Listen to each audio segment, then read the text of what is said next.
కామారెడ్డి నియోజకవర్గ బీజేపీ కార్యకర్తల ఆత్మీయ సమ్మేళనం రాజారెడ్డి గార్డెన్స్లో నిర్వహించారు. ఈ సందర్భంగా కామారెడ్డి ఎమ్మెల్యే కాటిపల్లి వెంకటరమణారెడ్డి మాట్లాడుతూ, కామారెడ్డి బీజేపీ కార్యకర్తల కష్టం, నియోజకవర్గ ప్రజల భిక్ష ఈ ఎమ్మెల్యే పదవని, పార్టీ కోసం నిస్వార్థంగా గత 5 ఏళ్ల నుంచి పనిచేసిన ప్రతి కార్యకర్తకు జీవితాంతం రుణపడి ఉంటానన్నారు. ప్రజలకు అందుబాటులో ఉందాం, ఇచ్చిన ప్రతి మాట నెరవేరుద్దామని పిలుపునిచ్చారు. ప్రజల వద్దకు వెళ్లి పాలన చేసి కామారెడ్డి నియోజకవర్గాన్ని ఆదర్శ నియోజకవర్గంగా తీర్చిదిద్దామన్నారు. బీజేపీ పార్లమెంట్ ఇన్ఛార్జ్ బద్దం మహిపాల్రెడ్డి మాట్లాడుతూ, 2 ఉద్దండులను ఓడించిన చరిత్ర రమణారెడ్డి గారితో పాటు ప్రతి బీజేపీ కార్యకర్తకు చెందుతుందన్నారు. ఇదే స్ఫూర్తితో పనిచేసి రాబోయే పార్లమెంట్ ఎన్నికల్లో కాషాయ జెండా ఎగరేద్దామని పిలుపునిచ్చారు. అది వాళ్ళిద్దరికి రాకుంటే 119లో మనం 50,000 మెజార్టీతో గెలిచినా కాదు, 60-70 ఎక్స్పెక్ట్ చేసి పని చేసినా కానీ వీళ్ళ చుట్టూ అది మనకు 7-8కి వచ్చింది. ఖచ్చితంగా హయ్యెస్ట్ మెజారిటీతో గెలవాలనే టాస్క్ మీద పనిచేసినాం. కానీ వీళ్ళిద్దరు వస్తారనేది తర్వాత తెలిసింది.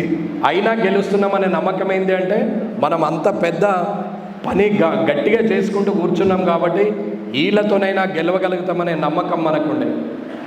నాకే కాదు నమ్మకం ఉన్నది, ప్రతి ఒక్కరి ముఖంలో ఖచ్చితంగా గెలుస్తామనే నమ్మకం ఉంటుండే. మీరు వచ్చి నాతో మాట్లాడేటప్పుడైనా, మీ ఊర్లో నేను వచ్చి పర్యటన చేసిన నేను మీ ముఖాలే చూస్తుంటే, ఎందుకు చూస్తుండని మీరు అనుకుందరు, కానీ మీ ముఖంలో గెలుస్తామనే నమ్మకం ఉందా, లేకుంటే వాడు బెదిరిస్తుండే, వీడు బెదిరిస్తుండే, వాడు పైసలు ఇస్తుండే, వీడు మంది ఇస్తుండే అనే ఆలోచన గిట్ట ఏమన్నా ఉందా అని చూస్తుండే. అట్లేం లేదు. మీరే ఖర్చు పెట్టి, మీరే ఎదురు తిరిగి, మీరే నడిపించినటువంటి వ్యక్తులు మీరు. ఇటువంటి కార్యకర్తలకు ఏమి ఇచ్చినా రుణం తీర్చుకోలేము. ఈ జన్మలో ఆ రుణం తీర్చుకునే అవకాశం రావాలని కోరుకున్నా ఆ రుణం మాత్రం తీరదనే చెప్తున్నాం. ఎందుకంటే ఏ అవకాశం వచ్చినా మళ్ళీ మీ వల్లనే వస్తుంది కాబట్టి రుణం పెరుగుడే తప్ప తరిగే పరిస్థితి లేదు. కాబట్టి మీ రుణం తీర్చుకునే అవకాశం కూడా అంత స్థాయి అంత ఉన్నా, ఏ స్థాయి అన్నా మీరు పెట్టిన భిక్షే కాబట్టి, మీరు ఇచ్చినటువంటి సహకారమే కాబట్టి, మీ కష్ట ఫలితం కాబట్టి ఆ రుణం తీసుకునే అవకాశం నాకు ఈ జన్మలో రాదు. నేను మీతో ఉండడమే నా అదృష్టమని ఎన్నోసార్లు చెప్పిన, ఇది మనస్ఫూర్తిగా మీ బలమే నా బలం తప్ప వేరే బలమేం లేదు. ఇంత మొండిగా ఉంటాడేంది, ఒక్క సీనియర్ లేడు, ఒక్క ఎక్స్పీరియన్స్ ఉన్నోడు లేడు, ఈ పిల్లల్ని పట్టుకొని తిరుగుతాయి కదా. ఏది ఉన్నా నేను ఇప్పుడు మళ్ళీ అదే చెప్తున్నా, రేపు చేసేది కూడా అదే. మన నిరాడంబరతనే మనకు గుర్తింపు తెస్తుంది, మనం మాట్లాడే విధానమే గుర్తింపు తెస్తుంది.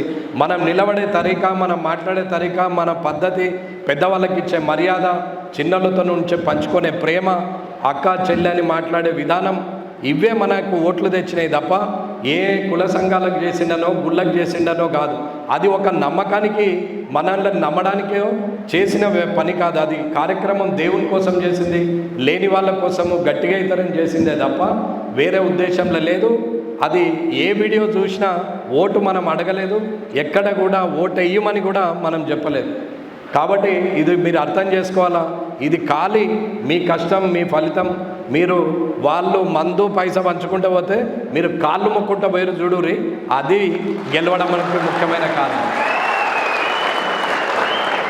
ఏ ఒక్కరోజు లీటర్ పెట్రోల్కి ఆశపడకుండా, ఏ ఒక్కరోజు మందు కోసం ఆలోచించకుండా, వీడికి వస్తే ఆ భోజనం తప్ప ఏముండదని తెలిసిన, తప్పు పనికి సపోర్ట్ చేయడని తెలిసిన, మన తప్పుంటే ఆయన దగ్గరకు ఓడు వేస్ట్ అని మీకు తెలిసినా ఇంత కష్టపడ్డారు చూడండి. ఇది ప్రజలకు ఉపయోగపడే కార్యకర్తలు, ఇది పార్టీకి అని కన్నా ప్రజలకు ఉపయోగపడే కార్యకర్తలు. మీ